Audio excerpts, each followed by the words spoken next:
I'm so excited tonight. We are joined in studio by a lady who is a murderer by profession, who murders fat for a living.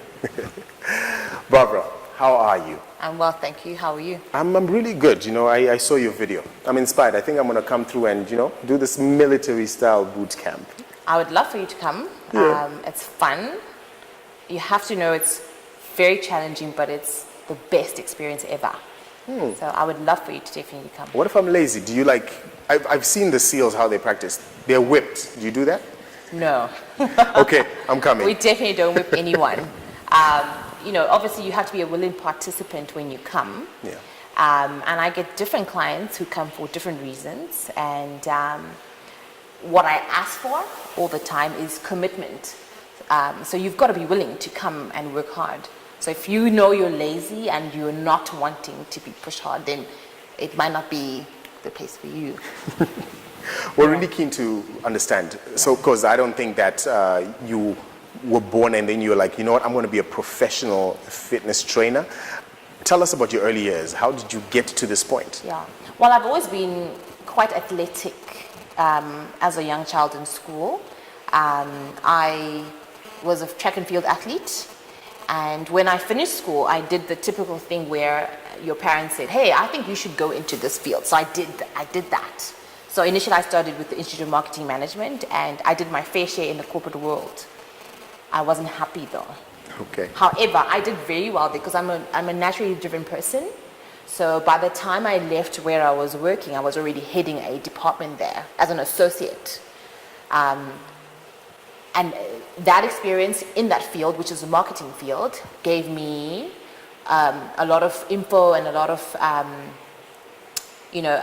tools that I use in my business today. So that's what I initially went to school for, was marketing management. And at 23, I was already a mom with my first child. I knew I was unhappy as a professional in the marketing field, and I was looking for something that I really wanted to do. So I naturally fell back into the lines of health and fitness. I then studied with the Institute of, I studied with HFPA, which is Health and Fitness Professionals Association, as a group fitness instructor, as an advanced personal trainer, as well as a sports fitness coach. That's how I got to where I am as a fitness professional. And specifically narrowing it down to the military style. Right. Because when I was looking at your videos, and it's literally military style. What was the distinguishing factor in terms of that choice? I can tell you that from the years of being in the gyms, there was a pattern. There's people that come to gym and they've been in gym for years and they didn't achieve anything. So I kept seeing that, and I thought I needed to come up with something that was interesting and exciting and yet delivered results. And then the idea of bootcamp came. Because I'm a personal trainer, I believe in that one-on-one and or personal feel to it. So when I thought about coming up with something that was that would deliver the results, I wanted to maintain that personal feel to it. So the idea of bootcamp came. So when I initially started, the idea was to put 4 people only in a slot. And I did that. So I put 4 people in the slot, and I thought, right, let's just go all out and bust the boundaries of how people would view exercise or how people would exercise. So I literally started bootcamp in my backyard. So I have a bush in my backyard. And I thought, okay, what can I do out here? And so I literally went out and I bought old tires from truck drivers, and spent a couple of days trying to figure out how I could use them differently and safely and effectively. And that's like how bootcamp was birthed, really. So we've obviously went from having 4 people only in a slot to many, many more, because it has grown over the years. But my move from the natural gym and the everyday way of training came from me looking for a fun and effective way of exercising that wasn't stale and boring. And so that's how the whole military style outdoors in the bush came about. We're also in Africa, and Africa is amazing because the weather is perfect. So the outdoor bit was huge. And as you know, most gyms are in an indoor setting. So the outdoor part was a huge deciding factor for me in terms of how I wanted to go forward. And within your trade, who was your inspiration? When I trained?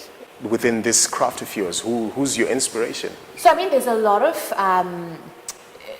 fitness professionals out there that are amazing, but I'm actually going to take it away from there when it comes to inspiration, because yes, there are plenty of inspiring athletes and or fitness professionals, but my inspiration came from a very odd person or space.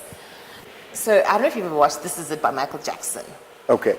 I promise you, he's my absolute inspiration. I'm not kidding. Michael Jackson. Absolutely. Do you dance? I dance, but it's not so much the dance that was inspirational. So I've always been a fan as a child, right? But I watched that This Is It Preps, the documentary. And just watching how this guy was so involved in even just how he would say, no, let's redo this arrangement with music. Let's reshuffle that. I think if anyone were to watch that, there's no way you would walk out of there without thinking that was amazing, how inspirational. To be honest, that really is my inspiration. And I might sound a bit cliche, but that's the truth. It's amazing how you can actually take the smallest form of detail from that documentary. Right. I'm really keen to know, with your employment days, what principles did you take from your employer that you're now applying within your business right now? I mean, obviously there's a lot. Being very professional is a very big deal in my industry, and I took that from my previous employer when I was employed as, a marketing manager. But professionalism is everything in my industry, because we deal with people on a personal level, and we are in people's personal space. You really have to be very, very professional. So there's lines that cannot be crossed. There's boundaries that must be observed the entire time. So that's the first thing for me in my industry. Professionalism cannot be tapered down. It has to be 10 out of 10 the entire time. Being on time is part of being professional. In my industry, that's a big deal. Client relations is everything in my industry. Understanding your clients and making sure that you are available for what they need is a big deal. And whether it's in the marketing field or in a hospital as a nurse or in my industry as a fitness professional, that is something that is very important, and I learned that quite early on in my career. And you've worked with close to, in fact, not even close to, but a little above 500 to maybe 1,000 people, training and making them look really good. Yeah. What's your organizational structure like? Well, I'm a one-woman band, if I may call it that. But over the years, I've grown in that. So SweatNation has a support structure. When I say support structure, I'm talking about professional fitness trainers that I have picked and plucked from the industry that I brought in as my support, because I can't do everything by myself. When the business grew, I literally couldn't function on my own. So that is the support structure. Is I'm there at the top, and I do the bulk of the work, but I have a small team, which I call my support team, and that's basically us. And in terms of the transfer of passion, vision, and the objective for SweatNation, how do you instill that in the people that support your organization? I have to say it's not easy. I try to make those that come on board understand what my vision and my passion is and all, but we're all different, right? Someone can't come and teach the way I do it. What I encourage them to do is to make sure that they're authentic as themselves. So if they try and be me, that's not going to work. So it's as long as they understand what the vision is They understand that the goals are to make sure that the client gets what they've come for, which is a great exercise and or a great training space, and then of course the results and nutritional advice. But most importantly, they should be able to be authentic as a human being and give as much of themselves as they can without trying to be somebody else. Yeah. And within the growth, I mean, you've been active now within fitness for 11 years. Yes. What were your moments of failure and how did you overcome them? I think moments of failure for me are always when I lose a client, right? Retaining clients in my industry is a big deal. But I had to learn early on that losing clients is not necessarily, and when I say losing, I mean, your clients that come and go, right? It's not necessarily a reflection of bad work on your end. It's that people are on different journeys. And sometimes they need you, sometimes they don't. Sometimes they come in and sometimes they carry on with life because they've learned the lessons. So earlier on in my career, I would call those low points because I would take those personally and look at myself and say, what have I done? What have I messed up? What don't I know? But 11 years later, I do realize that, it's not always, it's not that I failed, it's just that people are on a different journey and they're moving and they're going forward and it's fine. Although our main priority is to try and retain as many clients as possible because you want to retain. That retaining clients and adding numbers to my line of work is obviously adds up to a whole lot more when it comes to the money at the end of the day. So that is our main focus. But when we come to low points, that I can definitely say that was low point. I'm also going to say that in my environment, in my country, the lack of money and or financial resources definitely impacted my business at some point, because one would then decide to pay for school fees first or pay for food first and fuel on the basics and not necessarily put money aside or budget for exercise. It became a luxury. So business-wise, that was definitely a low point. And you say like a lot of people, they could have possibly left because they're on a journey. Yes. And when you look at fitness and the Bootcamp Method, there's so many fitness camps out there within Zimbabwe alone. Yeah. What then distinguished you as Barbs? I think we're authentic. We tick all the boxes for bootcamp. Yeah, you'll see gym will put a bootcamp here, or another gym or another street corner will say, hey, we've got a bootcamp here. And it's indoors and, people fiddling with dumbbells. We are the real deal. And I think this is what sets us apart. We are, first of all, in a bush setting. We're flipping tractor tires. We've got sandbags and sledgehammers. We're in the dirt. So when someone hears boot camp, it's boot camp. It's exactly how you imagined it. People don't walk away clean out of training. They walk away with dirt, and it's okay because that's all part of the fun. So I think that's what sets us apart. The experience. The experience. The experience. The experience for us is everything, right? So yes, people come to train and exercise, but it's more about the experience. And I'll tell you why I say that is whether it's raining or it's cold and a dark morning in winter, we out there training. So it really is about just that experience of being, in an exciting space and with people in the same mind and pushing for the same goals. It's really about the experience, yeah. And what social problem within Zimbabwe keeps you up at night that you feel that SweatNation is going to solve? I think that with an increase in, the middle-aged people in Zim having health issues, every second person has some issue with their blood pressure, and this could have been affected by the environment, a stressful environment, or next person has diabetes, or we've seen an increase of people who are overweight. this has impacted my line of business in a way because the physicians are encouraging that people get active. So there's always, a few people looking for a place to come and exercise. I take patients directly from the physicians that say, hey, please help these people out. In terms of innovation, because bootcamp, the very fact that you're in the bush and you make it experience-based, what's your next big thing? I know it's a secret, but we're very keen on in terms of your thought process of innovation and keeping yourself ahead of the game. Yeah, so there's quite a few things that have happened and still to happen. Firstly, yes, my initial thing for SweatNation is the bootcamp.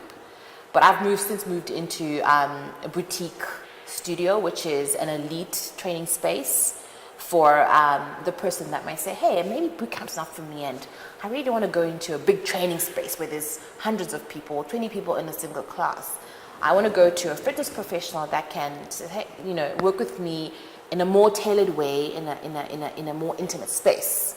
So we actually have opened up a boutique studio. So it's a private training space where clients only come by booking, as opposed to a walk-in space in a gym where you'll walk in at any time and you can kind of figure it out.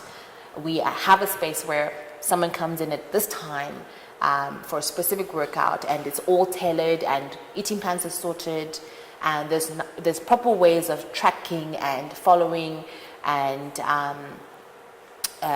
measuring progress indoors. As far as bootcamp, 2018 we'll see SweatNation open another outdoor area, a spot. So that's our next thing, is we want to open up another bootcamp spot in Harare, elsewhere a little further from where we are at the moment. So that's in terms of growth. 10 years time, so I have this idea about these sweat clubs, and that's what they're called, by the way, in my head.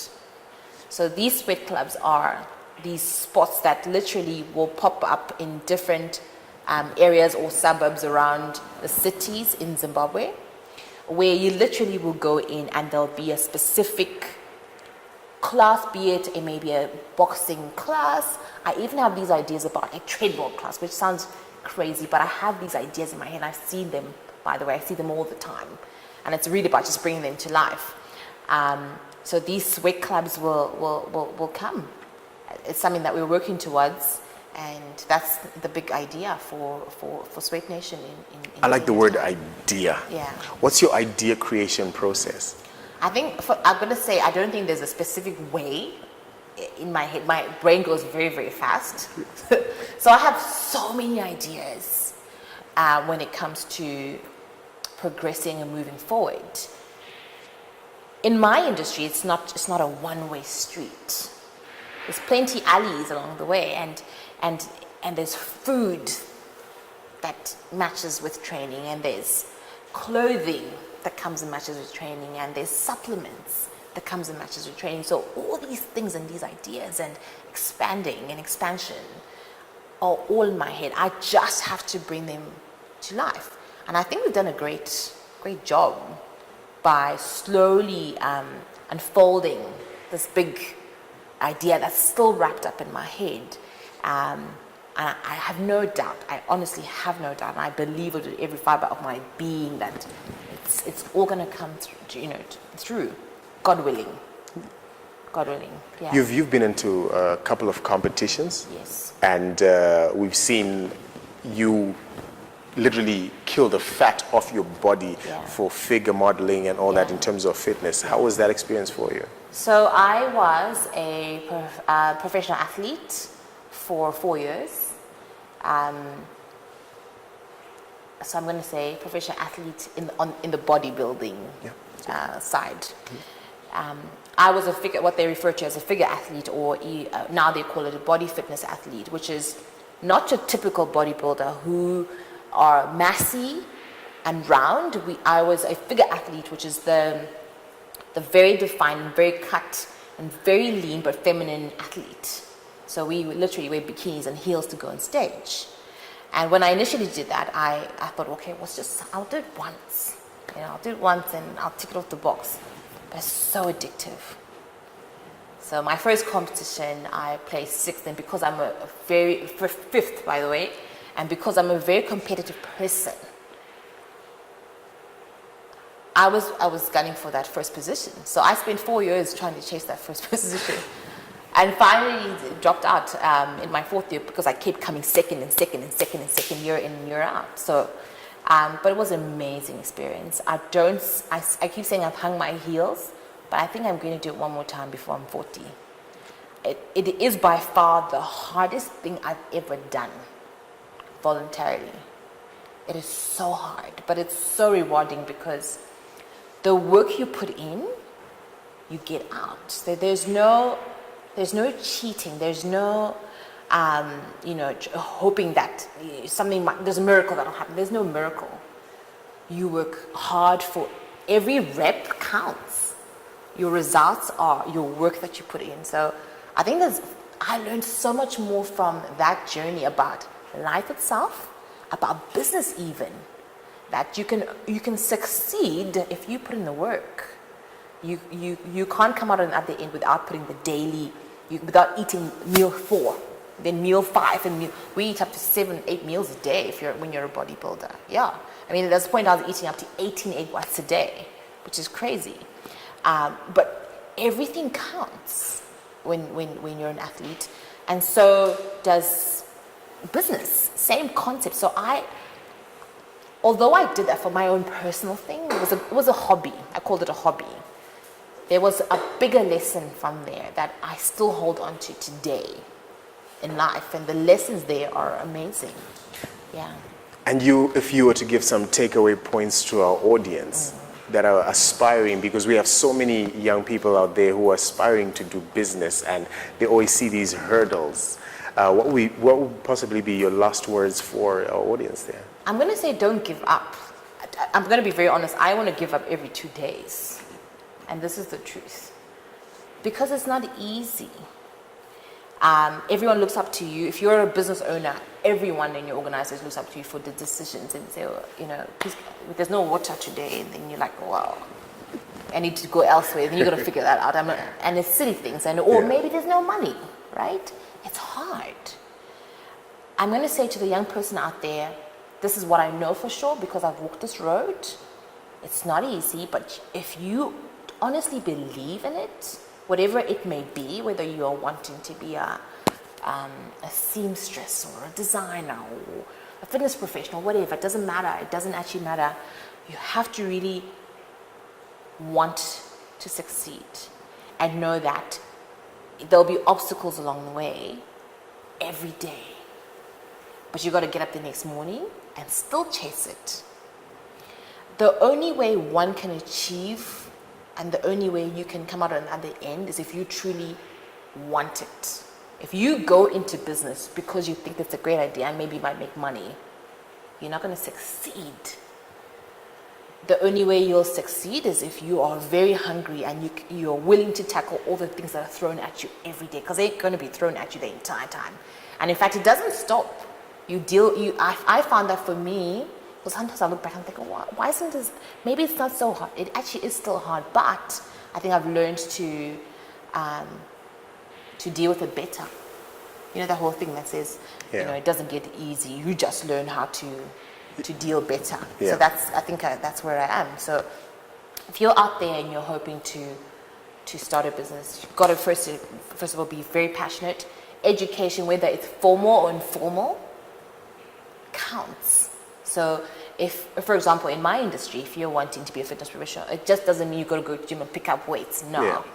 Right? There's boards and there's institutions that give you that education, because you're not learning about how to squat and lunge. You're learning about the human body, first of all, and how to effectively manipulate and work it, and how it responds to specific stimulus, and how not to injure it, and how to... So there's so much more. There's a whole physiology and an exercise science behind it.